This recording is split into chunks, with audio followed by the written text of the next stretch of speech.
بسم اللہ الرحمن الرحیم۔ السلام علیکم ورحمۃ اللہ وبرکاتہ۔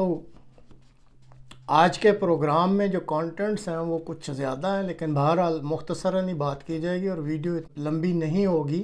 آخر تک ضرور دیکھیے گا۔ انسانی حقوق کی کونسل ہے جو اقوام متحدہ میں، آج وہاں پہ ایک اہم موضوع پر بحث ہو رہی ہے۔ اسی طرح جو روس کے صدر ہیں انہوں نے واگنر گروپ کے جو کمانڈرز ہیں ان سے ملاقات کی ہے، اور اسی طرح پھر کینیڈا کا جو وزیر اعظم ہے اس نے ایک احمدیہ تقریب میں شرکت کی، اور اسی طرح ڈاکٹر ساجد علی صاحب نے اپنی فیس بک پہ مذہب کے حوالے سے کچھ دلچسپ مکالمے جو ہیں وہ نوٹ کیے ہیں ان کی فیس بک سے۔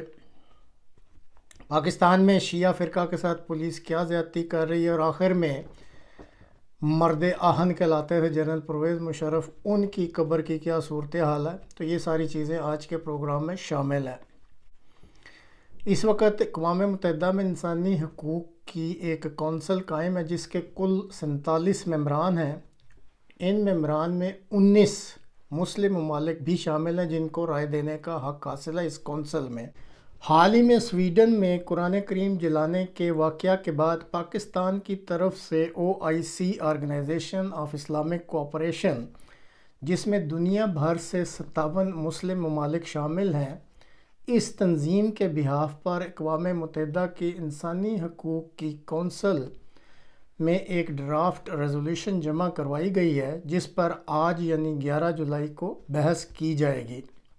اس ریزولوشن کے مطابق اسلام کی مقدس کتاب قرآن کریم کو یورپ اور بعض دوسرے ممالک میں جلانے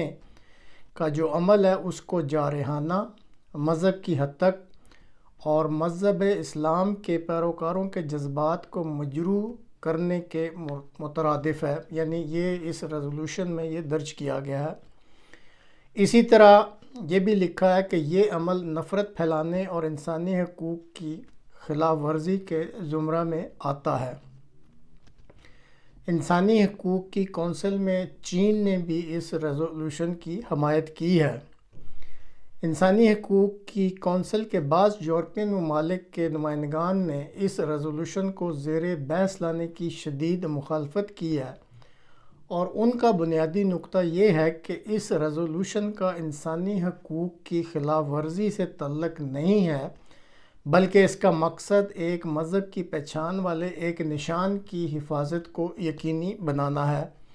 اور انہوں نے کہا ہے کہ وہ اس ریزولوشن کے مندرجات یعنی جو سٹیٹمنٹس اس میں دی گئی ہیں اس سے قطعاً اتفاق نہیں کرتے، کیونکہ ان کی توضیح یا توجیہ کے مطابق انسانی حقوق افراد سے متعلق ہوتے ہیں، نہ کہ کسی خاص مذہب سے۔ واضح رہے کہ اس ریزولوشن پر آج یعنی 11 جولائی منگل کے روز بحث کا آغاز متوقع ہے۔ جنیوا میں قائم یونیورسل حقوق کے گروپ کے ایک ڈائریکٹر ہیں مارک لائمن۔ انہوں نے کہا ہے کہ اگر یہ ریزولوشن کامیاب ہو جاتی ہے تو اس کا مطلب یہ ہوگا کہ انسانی حقوق کی کونسل اپنے مقصد سے ہٹ رہی ہے اور اظہار رائے کی آزادی اور نفرت انگیز سرگرمیوں کے دائرہ کار میں مذہب کو بھی شامل کر رہی ہے، اور بہت ممکن ہے، یہ ان کا خیال ہے کہ اس کی وجہ سے کونسل کا ماحول بہت تلخ ہو جائے گا۔ یورپین یونین نے متحارب فریقوں سے کہا ہے کہ وہ افہام و تفہیم کا کوئی درمیانی راستہ نکالنے کی کوشش کریں، کیونکہ ابھی تک توہین مذہب دنیا بھر میں ایک نازک معاملہ رہا ہے، اور اظہار رائے کی آزادی اور نفرت انگیز بیانات کے درمیان کیسے حد بندی کی جائے، ابھی تک یہ معمہ حل نہیں ہو سکا۔ اب جیسے پہلے بھی ایک پروگرام میں واضح کیا گیا تھا کہ چونکہ مغربی ممالک میں روس کے میڈیا کو سننے پر پابندی ہے، اس لیے یہاں کے رہنے والوں کو یہ علم ہی نہیں کہ اگر روس میں مذہب کے نام پر نفرت انگیز سرگرمیوں پر پابندی لگائی جا سکتی ہے تو یورپ اور دیگر ممالک میں ایسا کیوں نہیں ہو سکتا۔ بہرحال اس بحث کا کیا نتیجہ نکلتا ہے اس کا انتظار کرنا پڑے گا۔ اسی طرح سویڈن پولیس کے مطابق قرآن کریم جلانے کے واقعہ کے بعد وہ کہتے ہیں کہ انہیں مزید چند درخواستیں ملی ہیں جس میں ان سے اجازت مانگی گئی ہے کہ درخواست دہندہ جو ہیں وہ تورات اور بائبل وغیرہ کو بھی جلانا چاہتے ہیں، اور اسی طرح ایک درخواست ان کے مطابق ایسی بھی ملی ہے جس میں درخواست دہندہ نے اسرائیل کے سفارت خانہ کے سامنے تورات جلانے کے لیے یا تورات کو نظر آتش کرنے کے لیے اجازت کی درخواست کی ہے۔ تاہم پولیس نے یہ نہیں بتایا کہ یہ درخواستیں کس مذہب کے پیروکاروں کی طرف سے آئی ہیں اور کیا ان میں سے کسی کو انہوں نے اجازت دی ہے یا نہیں۔ اس بارے میں وہ کہتے ہیں کہ ابھی کوئی فیصلہ نہیں کیا گیا۔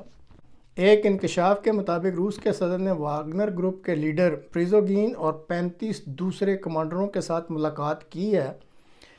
اور اس بغاوت کے بارے میں امریکن اور ناٹو میڈیا میں جو شور و غل برپا تھا، اس کا بھانڈا بیچ چوراہے کے پھوڑ دیا ہے۔ اس ملاقات کے بعد جو اہم نکات سامنے آئے ہیں، ان کے مطابق یہ بغاوت اصل میں کی گئی تھی جو چند گھنٹوں میں ناکام بنا دی گئی تھی۔ روسی صدر نے رحم کا سلوک کرتے ہوئے پریگوژن کو ایک آخری موقع دینے کا فیصلہ کیا تاکہ ملک کو سول وار سے بچایا جا سکے۔ روسی صدر نے واگنر گروپ کے بہت سارے ممبران جنہوں نے انتہائی بے جگری کے ساتھ روس کے لیے جنگ لڑی کی، ان کی بھی بہت دل کھول کر تعریف کی، اور بے جگری سے لڑنے والے واگنر گروپ کے ممبران کو آئندہ بھی ملک کے لیے اپنی خدمات پیش کرنے کی پیشکش کی۔ یہی وجہ تھی کہ صدر روس نے پریگو اور دیگر اہم کمانڈروں کو بلا کر ان کے ساتھ ملاقات کی تاکہ آمنے سامنے بیٹھ کر اگر کوئی اختلافات ہیں تو ان کو دور کیا جا سکے۔ اگر پریگوژن واگنر گروپ کا جو لیڈر ہے، اگر وہ غدار ہوتا تو یہ ملاقات ہونی ناممکن تھی۔ اغلب گمان یہی ہے کہ ملٹری جرنیلوں کے ساتھ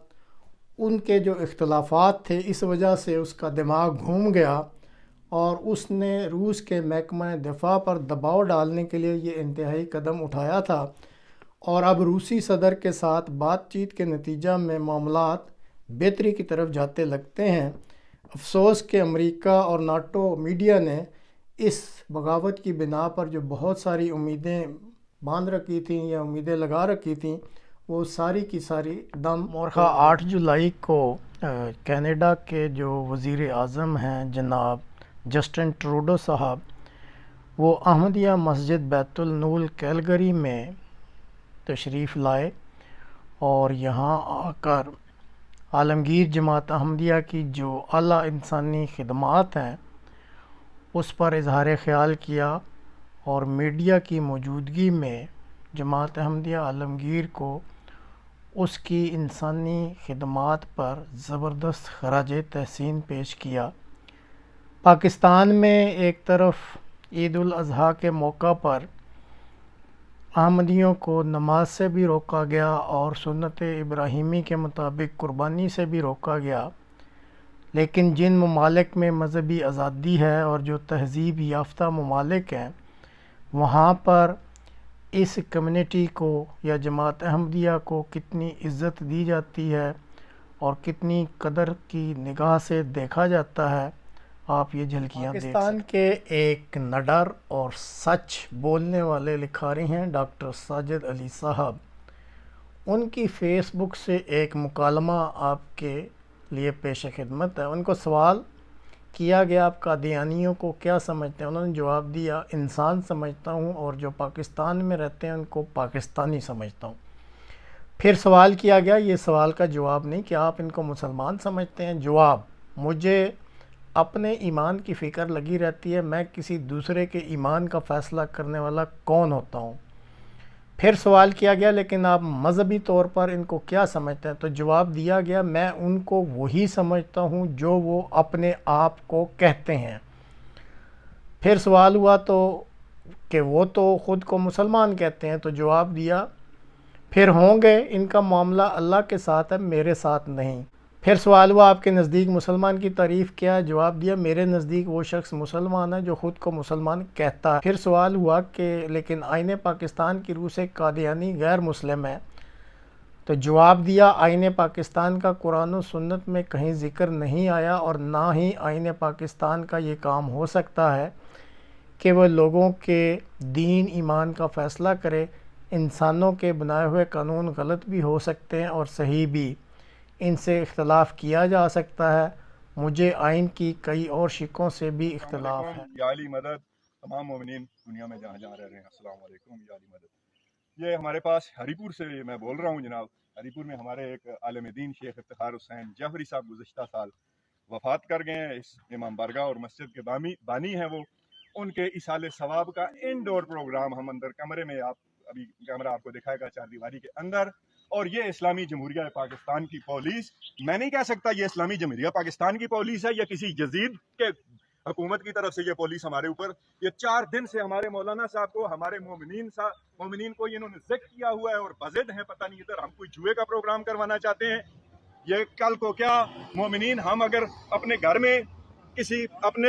کا جنازہ کرانا چاہیں گے تو یہ ہمارے ساتھ یہ کریں گے، ان کی اجازتیں ہمیں لینی پڑیں گی۔ یہ انڈور پروگرام ہے، اور ان سے اجازت لینے کے لیے بھی گئے ہیں ہم، ہماری درخواستیں انہوں نے قبول نہیں کی ہیں، اور بڑی بدتمیزی کے ساتھ ہم 6 آدمی ان کے تھانے میں گئے ہیں کہ یہ درخواست ہے جی، ہم انڈور ایک ایصال ثواب کا پروگرام کرانا چاہ رہے ہیں۔ اور یہ دیکھیے، یہ اس سپاہ یزید کی طرح ہمارے لیے یہ مسلح گروپ، ابھی ہمارے مومنین مہمان نہیں آئے ہیں اور یہ یہاں کے آئے، اور مسلسل ہمیں دھمکیاں دی جا رہی ہیں کہ ہم آپ کا پروگرام نہیں کروانا دیں۔ کاش کہ شیعہ فرقہ کے حضرات نے جب احمدیوں پر عید الاضحیٰ کی نماز کی پابندی تھی اور قربانی پہ پابندی لگی تھی تو بھی اس قسم کے جذبات کا اظہار کیا ہوتا۔ اب ان پہ خود بنی ہے تو ان کو یہ محسوس ہو رہا ہے۔ ان آخر میں اپنے وقت کے مرد آہن جنرل پرویز مشرف صاحب کی قبر ملاحظہ کریں۔ تدفین ہوئے 5 ماہ ہو چکے ہیں۔ کراچی کنٹونمنٹ